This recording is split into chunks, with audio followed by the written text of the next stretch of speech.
The smell of antiseptic filled the air as Henry Whitmore blinked awake under the pale hospital lights.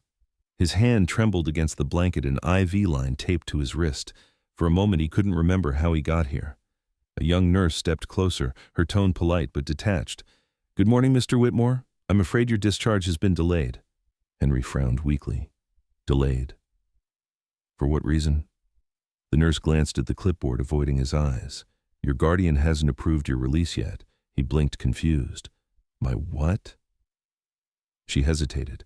"Your legal guardian, Michael Whitmore." Henry froze. His son's name echoed in his mind like thunder. He reached for his phone, hands shaking. The Wells Fargo app refused to open. A red banner flashed across the screen. Account restricted. Guardian approval required. He scrolled through his emails. Property management, insurance. Every line carried the same signature: Michael Whitmore, guardian. The room spun. His breath grew shallow. "I never signed anything. I never gave him that power." Silence filled the sterile air. Then, with a voice barely above a whisper, he said, "I thought I raised a son. Turns out, I raised my own warden. How could my own child legally steal my life?" Pasadena looked gentle in the spring light when Henry Whitmore came home from the hospital. The cherry trees along his street had started to bloom, and the air smelled faintly of citrus from his neighbor's yard. Inside his house, everything remained exactly the way he'd left it: organized, quiet, predictable.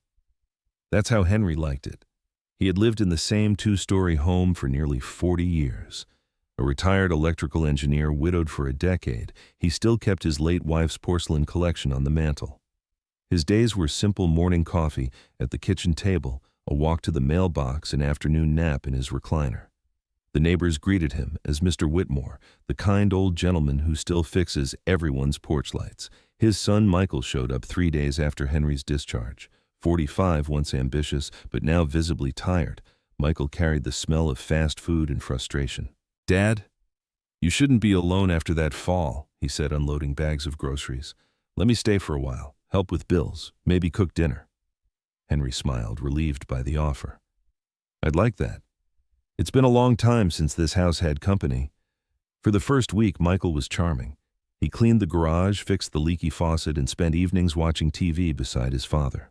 Lisa, the younger daughter who lived in Oregon, called every few nights. "Dad, how's Michael doing there?" "He's been good to me," Henry said. "I think he's finally turning things around." Lisa wasn't convinced. She knew her brother's patterned short bursts of kindness, followed by hidden motives, but she didn't want to worry her father. Michael soon began managing more of Henry's errands. "You know, Dad, most seniors set up automatic payments and online access for insurance," he said, laying out a neat folder. "It's safer. I'll take care of it for you." Henry hesitated, then chuckled. "You always were better with computers than I am." He signed the first few forms without reading them carefully. Each signature felt harmless, just another piece of paper. One afternoon, Michael brought a thicker stack. "These are Medicare updates," he explained. "Renewal forms. Just need your initials here and here." "All right," Henry murmured, scribbling his name. So many forms for one old man. Michael tucked the pages away and smiled. "Don't worry, Dad. I'm just helping with logistics." Lisa called that night, uneasy. "Dad, what did you sign today?" "Some insurance renewal." Michael said, "It's routine. You sure it wasn't something legal?" "Honey, it's fine." He's helping. The next week, Michael told him there'd be a short online check-in. "It's a quick court verification for medical guardianship. Just formality stuff." "Guardianship," Henry frowned. "I don't need a guardian. It's just wording for medical coordination. Every hospital does it now." Henry reluctantly agreed. But on the day of the supposed Zoom hearing, he spiked a fever and stayed under observation at St. Mary Hospital. He assumed the meeting would be postponed. 3 days later, an email arrived: "Guardianship approved by Los Angeles County Probate Court." Henry blinked at the words, convinced it was a mistake. He deleted the message. At first, nothing changed. Then, small things did. The bank refused to release his pension withdrawal, saying guardian authorization required. The pharmacy billed someone else. Michael began answering calls meant for his father and redirected mail to a new P.O. box. When Henry confronted him, Michael's voice was calm, almost rehearsed. "Dad, the court just confirmed what's best for you. It's protection, not punishment. Protection from what?" Henry asked, heart pounding. From accidents, confusion, paperwork, life gets messy. Don't stress about it. Henry sat at the kitchen table long after Michael left the room. On the counter lay an unopened envelope marked court order, guardianship confirmation. He didn't remember attending any hearing. He didn't remember saying a single word to any judge, and yet every document now bore his name under the title ward of the court. If I was in the hospital that day, he whispered, staring at the letter, who was the man the court saw on screen days past, and Henry tried to convince himself it was just bureaucracy. Yet every morning another small freedom vanished. When he went to pay his electric bill, the website asked for guardian verification. When he called customer service, they refused to speak with him directly. "I'm sorry, sir," the representative said. "Your son Michael is the authorized contact." Henry's stomach tightened. The word authorized echoed like a lock clicking shut. Michael stayed busy taking phone calls outside and keeping folders on the dining table. When Henry asked what they were, Michael replied easily, "Just sorting mail, Dad. I'm keeping things organized." But something in his tone felt off, too careful, too smooth. Lisa noticed it first during a video call. "Dad, you look tired," she said. "It's just all this paperwork. Michael's helping or handling everything?" Henry laughed it off, but her question lingered. One afternoon, he tried to withdraw cash at the ATM. The machine flashed, "Access denied." Behind him, the sun burned through the trees, and he suddenly felt dizzy again. At home, Michael found him sitting silently at the kitchen table. "You overexerted yourself," Michael said, placing a hand on his shoulder. "Let me take care of things for now. You need rest." That night, Henry couldn't sleep. The house felt colder, quieter, as if ownership itself had shifted. He walked through the hallway, touching the pictures on the wall. His wedding day, the kids at Christmas, a lifetime framed under glass. He whispered to himself, "I built all this.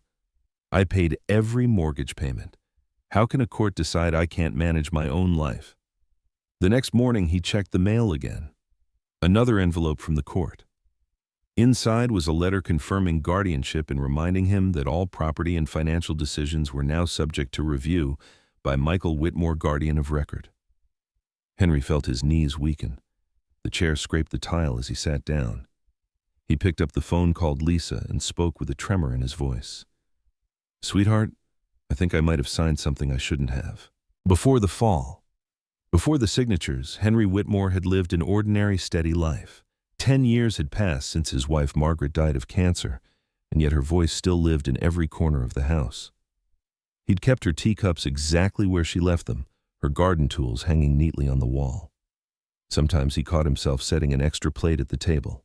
Habit was harder to bury than grief. Michael had been there when Margaret passed. He was 35, then jobless and angry at the world. He promised his father he would stay close to take care of things. Henry, too numb to argue, welcomed the company. When Michael needed help paying off his debts, Henry emptied a savings account. "It's just money," he told Lisa. "He's still my son." Lisa never argued harshly. She worked as a nurse in Oregon, sending photos of her garden and long emails that Henry printed out to read at breakfast. She was the kind of daughter who remembered birthdays, who called even when exhausted after a 12-hour shift. But she couldn't compete with proximity. Michael was the one who lived nearby, the one who could show up at the door with groceries and a smile. In the years after Margaret's death, Henry grew quieter. He kept busy fixing small things around the neighborhood, wiring porch lights, repairing radios. People admired him for staying sharp, but he sometimes forgot where he placed his tools. His doctor called it mild cognitive decline. Nothing alarming yet. Henry laughed it off. A few missed screws won't undo a lifetime of wiring. He prided himself on independence and on forgiveness. When Michael borrowed more money, he gave it. When Michael vanished for months, he excused it. Families go through things, he told Lisa. Trust keeps the family alive. Lisa didn't share his optimism. She'd seen her brothers pattern new ideas, failed ventures, old excuses. During one of their calls, she warned her father gently, "Dad, Michael's been unstable. Don't sign anything without reading it." "He's trying, sweetheart?" Henry said, a touch of irritation in his tone. "Don't make him feel small." Still, she noticed changes. Michael began speaking for their father on the phone, intercepting mail, forwarding everything through a new email address. When Henry mentioned this, Lisa felt her stomach twist. He said the bank called him directly.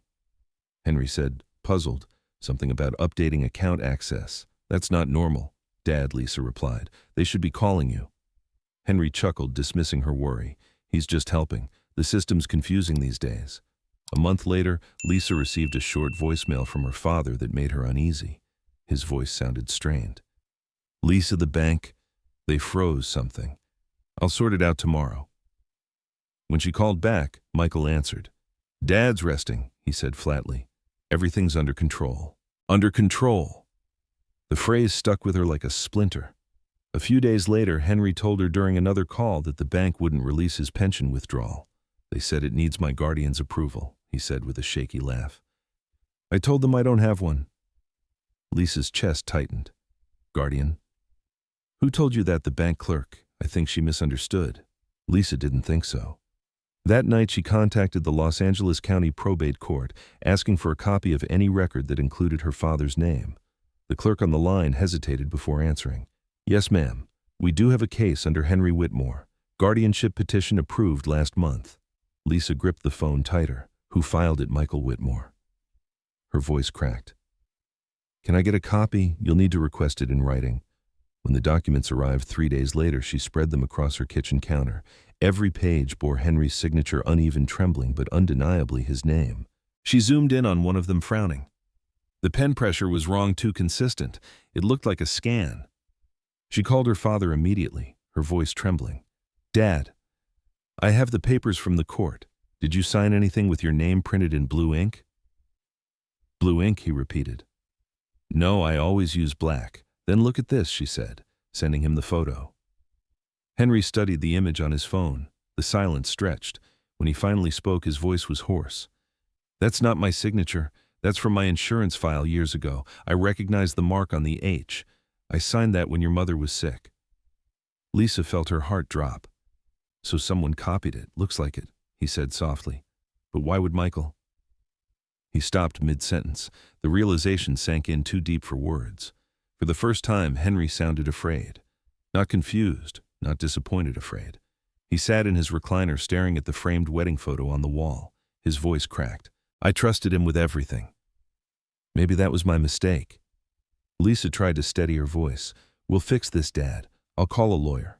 Don't rush, he whispered. Maybe it's still some kind of mix-up.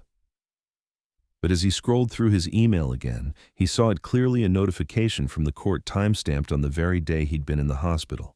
Attached was a video confirmation labeled Guardianship Hearing, Henry Whitmore. He hadn't spoken to any judge. He hadn't left his hospital bed. He whispered almost to himself, if that signature's fake, who stood before the judge that day? Lisa stayed on the phone long after the line went silent, her pulse drumming in her ears. She could hear her father's uneven breathing on the other end. Dad, she said softly, this isn't your fault. Maybe it is, Henry replied. I wanted to believe he'd changed. I thought if I kept forgiving him, he'd finally become the man his mother hoped he'd be. The memory of Margaret came rushing back, her calm voice, her gentle patience with both of them. Promise me you'll look after Michael, she had whispered from her hospital bed. He just needs a chance. Henry had kept that promise for a decade, turning every disappointment into an excuse to keep trying.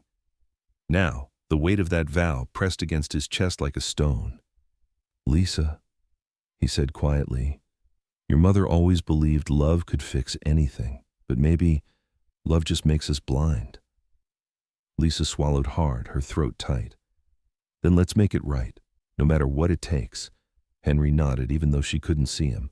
For the first time, he felt the fragile boundary between love and trust crack open. Somewhere deep down, he knew the truth was waiting, and it would hurt more than anything he'd ever faced. Lisa drove down from Oregon, with her hands clenched around the steering wheel, the highway stretching endlessly through the California desert. She had spent the whole night rereading the guardianship papers, each signature cutting deeper into her chest. By the time she reached Los Angeles, she had memorized every date, every forged letter of her father's name. The next morning, she sat in a narrow office across from attorney Daniel Ruiz, a calm man in his 50s with silver-rimmed glasses and a slow, deliberate voice. Files towered around his desk like walls.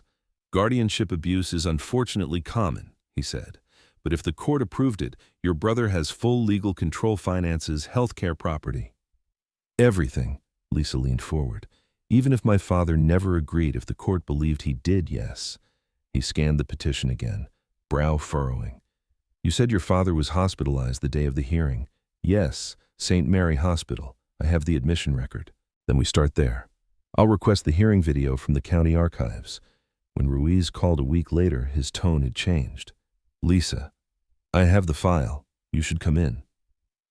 The room felt colder than before. Ruiz clicked play on his computer. On screen, Henry appeared in a beige sweater sitting upright in front of a white wall. He smiled at the judge, answered questions clearly, even cracked a small joke about his slow typing. Lisa covered her mouth. The voice, the posture, the nervous laugh, it was her father. Ruiz froze the frame. What do you notice? She leaned closer. The lighting seemed slightly off, like a movie set. The background had no depth. The eyes blinked too smoothly.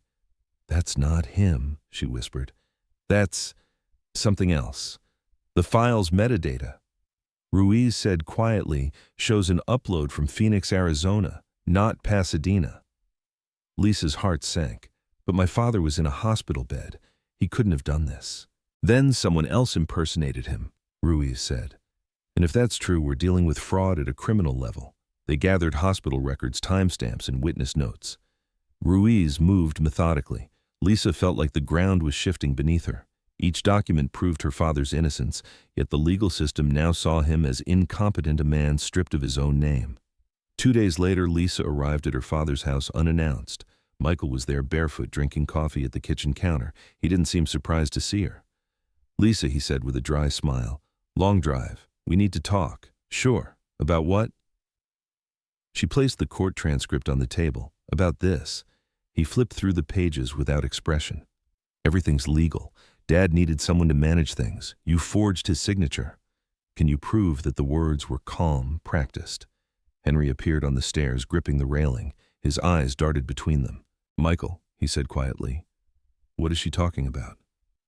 She's confused, Dad, Michael replied. She doesn't understand how guardianship works. Then explain it to me, Henry demanded. Why do they call you my guardian? Michael set his cup down. Because you needed help and I stepped up. You should be thanking me. Henry's voice trembled, half anger, half disbelief. You think I'd choose to be your prisoner? For a moment, no one moved. Then Michael's smile faded. I'm doing what's best for you. You'll see that eventually. He walked out the door, closing softly behind him. Lisa turned to her father, who sank into a chair, staring at nothing. He looked at me like I was some stranger, Henry said, as if love didn't matter anymore. We'll prove the truth, Lisa said, trying to sound confident. Ruiz already found something. Later that night, Ruiz called again. Lisa, the email that submitted your father's documents came from an address created a week before the hearing, Henry.Whitmore, legal@gmail.com. That's not his. No. And the IP matches a device registered to your brother's home network. She exhaled shakily.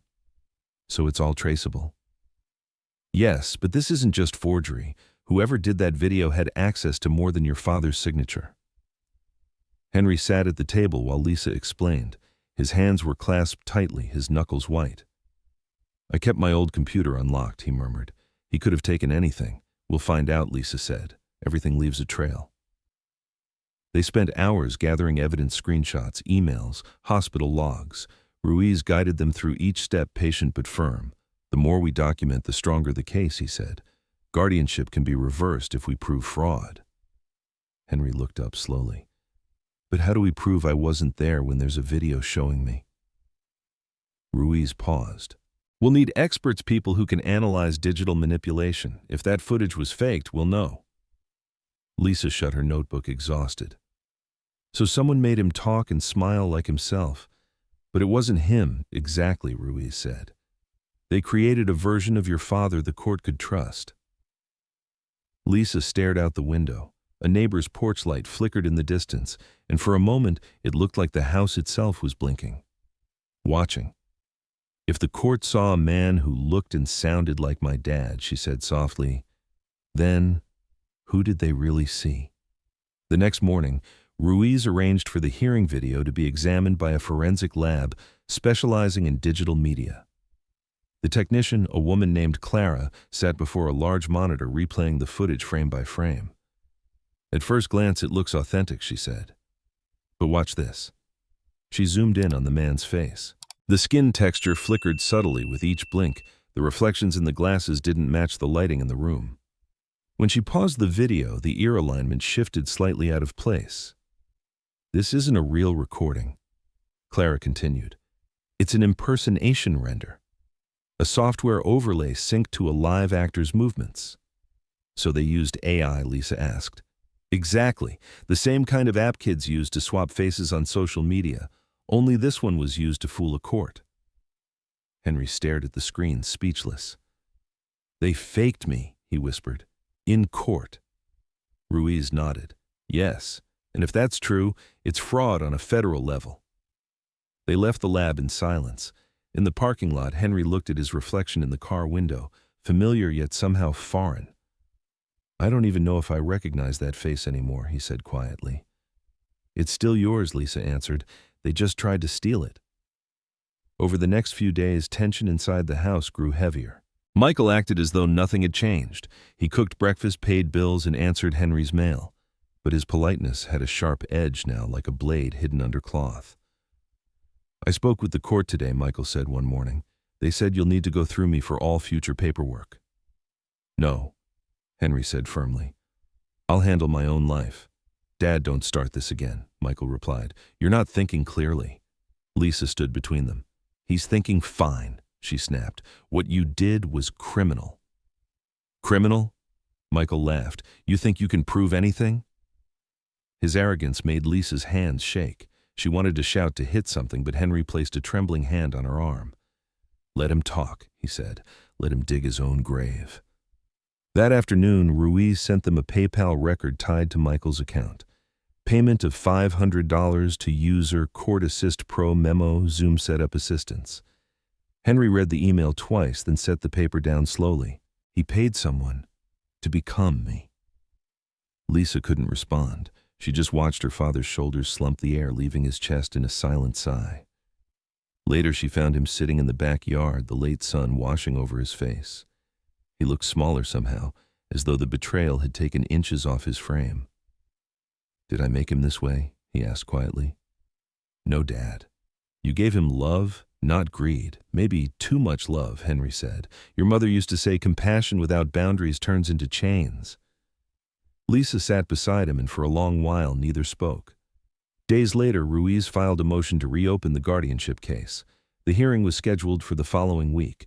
Michael received the notice that evening and stormed into the house, slamming the door so hard the pictures on the wall rattled. You think you can ruin me? He shouted. After everything I've done for you, you mean everything you've taken, Lisa said. You don't understand, Michael said, his voice cracking. He was slipping. Bills, pills, confusion. I had to take control by stealing his identity, by saving him from himself. Henry stood, his hands trembling, but his eyes steady. Control isn't love, Michael. It's fear. For a second, the room was silent. Michael's jaw tightened and something dark flickered across his face, anger mixed with shame. Then he turned and walked out, leaving the door open behind him. The night before the hearing, Ruiz called. We got the report from the forensic team, he said. The video was a complete fabrication. The AI matched your father's face and voice using public photos and a sample recording. The court's about to see the truth. Lisa closed her eyes in relief. Henry didn't speak. He stared at the floor, hands clasped together. They believed a version of me that never existed, he murmured. A man made of pixels and lies. Ruiz's voice was calm but resolute. We'll make them see the real one. At the courthouse, Henry walked slowly down the corridor, leaning on his cane. People stared, whispering as he passed. For the first time in months, he felt visible again, no longer a shadow behind someone else's face. Inside the courtroom, the judge reviewed the evidence in silence. The forensic report, the PayPal receipt, the IP logs, each detail painted a picture too clear to deny. Ruiz stood beside Henry, his voice steady as he addressed the court. Your Honor, what we're seeing here isn't just forgery. It's a theft of identity, the kind of crime that turns technology into a weapon against the vulnerable. The judge nodded gravely. Henry looked across the room at his son. Michael's confidence was gone, replaced by exhaustion and fear. For the first time, he seemed smaller than his father. "You wanted to guard me, Michael," Henry said softly. "Then start by guarding your conscience." Ruiz's phone buzzed with a final email from Clara, the forensic analyst. He read it quickly, his face pale. "Lisa, Henry, the analysis shows something new." What Lisa asked, "There's another person in the video reflection, someone adjusting lights off screen." It wasn't Michael. Henry's eyes widened. Then who was it?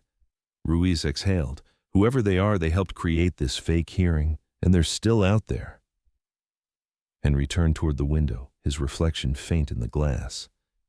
"Someone used a phone app to fake me in front of the law." That night, Lisa couldn't sleep. The glow from her laptop screen cast long shadows across the room. She reread Ruiz's latest email again and again. "Preliminary data suggests insider access within the court system." She called Ruiz immediately. "Are you saying someone inside helped approve that fake video?" "I'm saying the submission bypassed standard verification," Ruiz replied. "That doesn't happen without a green light from someone behind the scenes." Lisa felt a chill crawl down her spine. "So it's bigger than Michael. Much bigger," Ruiz said. "And that's what scares me." The next morning, Henry found his new email account locked. When he tried to reset the password, a message appeared. "Security alert, login attempt detected from unknown device." He stared at the screen, his reflection trembling in the glass. "They're still watching," he whispered. Lisa rushed over. "How could they still get in?" "They used my name once," Henry said quietly. "Why wouldn't they try again?" Ruiz arrived later, holding his phone like it was dangerous. "I got a voicemail," he said. "No number, just a voice." "Stop digging, counselor. Not every file wants to be opened." Lisa's hands clenched into fists. "They're threatening you now." "It's not the first time," he said, forcing a half smile. "But it means we're close." Henry looked between them, his face pale but determined. "If they can fake me once, they can fake anyone. Judges, lawyers, even you." For a moment, silence filled the room. Then Ruiz nodded. "That's exactly why we can't stop." They decided to back up all evidence offline. Ruiz brought an old external drive, labeling it Truth 1. Henry watched as he sealed it in a metal box. "Old-fashioned security," Ruiz said. "Sometimes the safest firewall is gravity." That night, Lisa scrolled through court dockets online. Hundreds of guardianship cases had been processed remotely during the same month as her father's. She opened one at random, same phrasing, same template, same assistance notation at the bottom. "Handled via Court Assist Pro verified channel." She whispered, "Oh my God." Henry appeared behind her. "What is it?" "They didn't just use you," she said. "They used hundreds of people." Ruiz looked over her shoulder. "We need to take this higher FBI cybercrime division, whoever will listen." "Will they believe us?" Henry asked. "They will," Ruiz said, closing the laptop, "because this time we have the truth and a name." The morning after the hearing, Henry woke before dawn. The house was quiet, filled with the faint smell of coffee that Lisa brewed out of habit. He sat at the kitchen table, staring at his hands. They were shaking again, not from age this time, but from something deeper. Disbelief. Grief. Maybe both. He caught his reflection in the dark window above the sink. For a moment, he didn't recognize the man looking back. The face was familiar, but the trust behind the eyes felt gone. "They didn't just take my money," he said softly. "They took my reflection." Lisa turned from the stove. "Dad, you'll get it all back. The court." "It's not about the court," he interrupted gently. "When people look at me now, I don't even know if they see me, or that version they made." He opened a drawer and pulled out a notepad, writing slowly with trembling fingers. Lisa watched silently as he folded the page and slid it across the table. "What's that?" she asked. "A letter, for you. In case I ever forget who I am again." The words on the page were short. "If anything happens to me, trust your heart, not the papers." He leaned back, his voice breaking. "Your mother used to say I trusted too easily. I thought that was my strength. Maybe it was my weakness all along." Lisa sat beside him. "You were kind. That's not a weakness." "It is," he said, "when kindness lets evil walk through your front door." For a long moment, neither spoke. The clock ticked. The morning light crept across the counter. and Henry's shoulders finally slumped. Later that day, Ruiz arrived with new updates. He spread several documents across the table: PayPal receipts, chat logs, encrypted messages. "We traced the payment," Ruiz explained. "Michael didn't design that impersonation. He bought it from a service called Court Assist Pro." "Bought it," Lisa repeated. "Yes, they sell real-time impersonation for online legal proceedings. They advertise it as representation assistance." "Most clients probably don't realize what they're part of." Henry frowned. "So this isn't just us?" "No," Ruiz said quietly. "It's a network. I've found similar cases in Florida and Nevada. Elderly people declared incompetent after suspicious virtual hearings." Lisa shook her head in disbelief. "So someone is selling fake people to the courts?" "Essentially, yes," Ruiz replied. "Your brother was just the customer. Someone else supplied the weapon." Henry closed his eyes. "All this time, I thought Michael was the worst part. But he was only the beginning." Lisa reached across the table and took his hand. "We'll stop them, Dad. We have to. I promised your mother I'd protect both of you," he said. "But I couldn't protect him from himself." "You didn't fail him," Lisa said softly. "He failed your love." Henry looked at her, tears blurring his vision. He had spent decades believing patience could heal anything. Now he understood that love without boundaries could destroy just as much as hate. That evening, Lisa found him sitting on the porch, staring out at the sunset. The light caught the wrinkles on his face like lines carved by regret. "You know," he said, "when your mother died, she told me to keep believing in goodness. I think I confused goodness with surrender." "You still believe in goodness now?" she asked. He smiled faintly. "I believe in second chances, just not third ones." Inside, Ruiz's phone buzzed. He stepped outside, his face tense. "The court responded," he said. "They're reopening your case. You'll get a chance to tell your story, the real one." Henry exhaled, a small, broken laugh escaping his throat. "Maybe that's enough. If they can see me as I am, not that ghost on the screen, that's all I want." "We'll make them see it," Lisa promised. Ruiz hesitated before leaving. "One more thing," he said, handing her a printed email. "It was sent to Michael's account just an hour ago." Lisa read the message aloud. "Delete all backups. Investigation widening." She looked up, her stomach twisting. "They're still watching us." "They know we're onto them," Ruiz said grimly. "This isn't over." Henry folded his letter again and placed it in his pocket. For the first time in weeks, he stood up straighter. "Good," he said. "Then they'll have to face the man they tried to erase." That night, rain tapped softly against the windows. Lisa sat on the couch with her laptop, scrolling through articles about guardianship scams. Each headline felt like a wound reopening: elder's estate sold without consent. Fake power of attorney leaves veteran homeless. It wasn't just their story anymore. It was a pattern. Henry shuffled into the room wearing his old cardigan. He stood for a moment, watching her screen glow in the dark. "How many of us are there?" he asked quietly.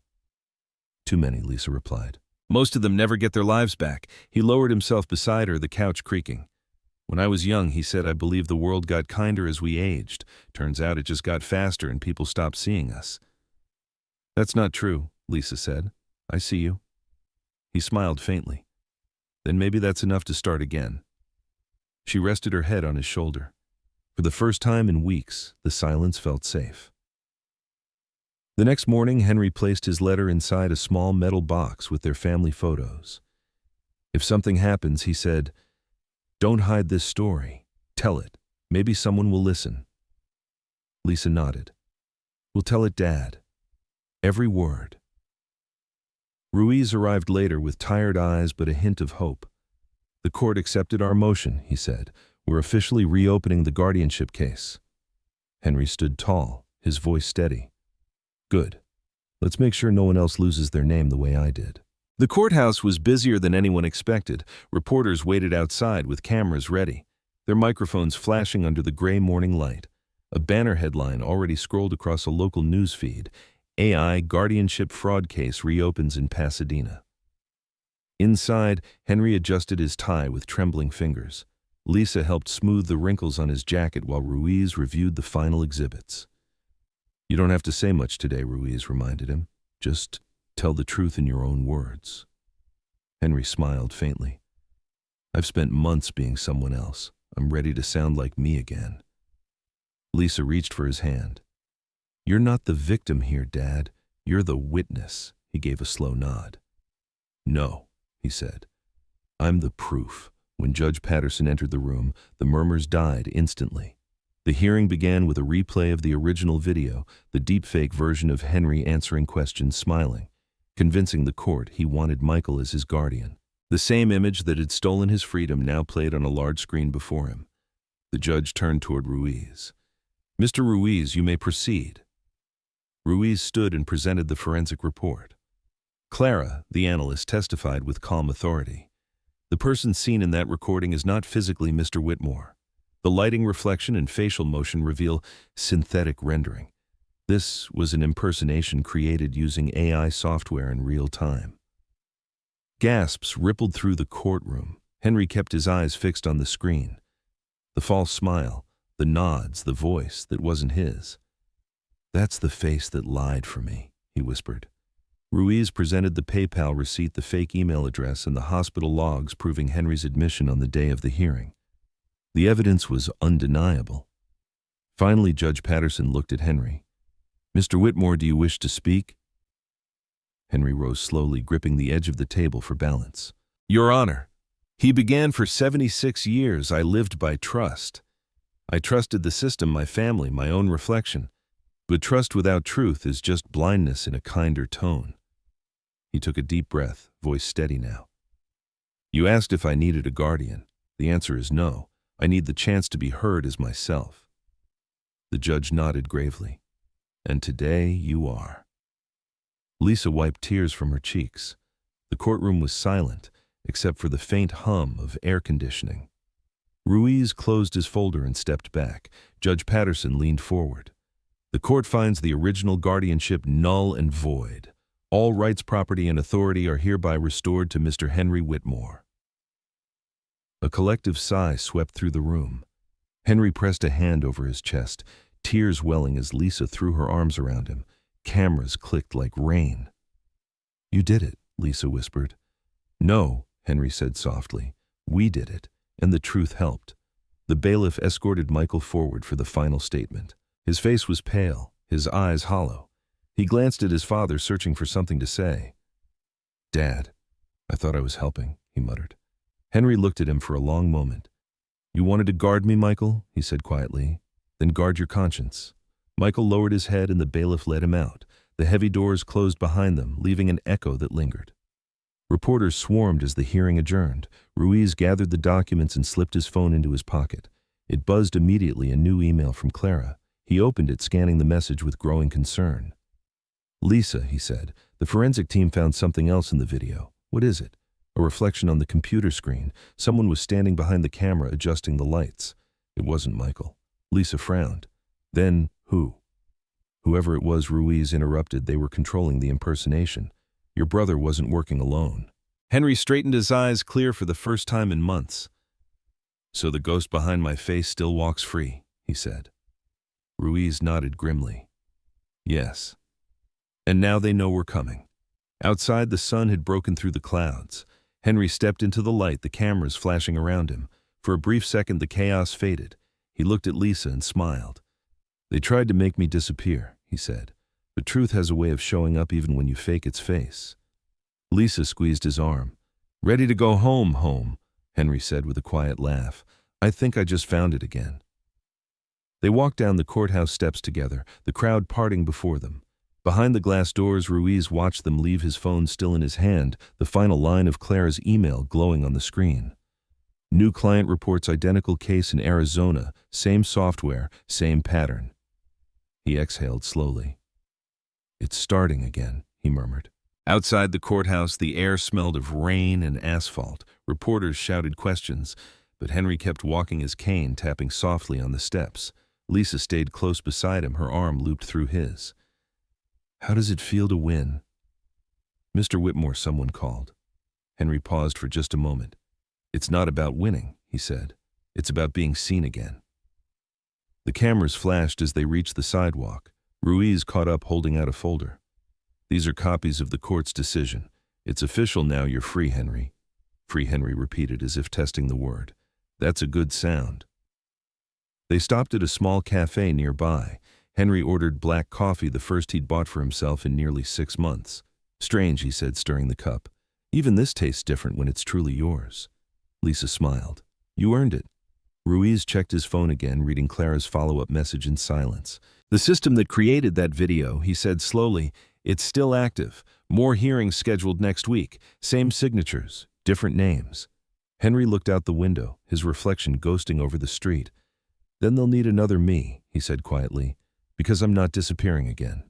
He turned to Lisa, his eyes steady and clear. Let's go home. We've got work to do. 3 days after the hearing, the world outside Henry's house looked almost normal again.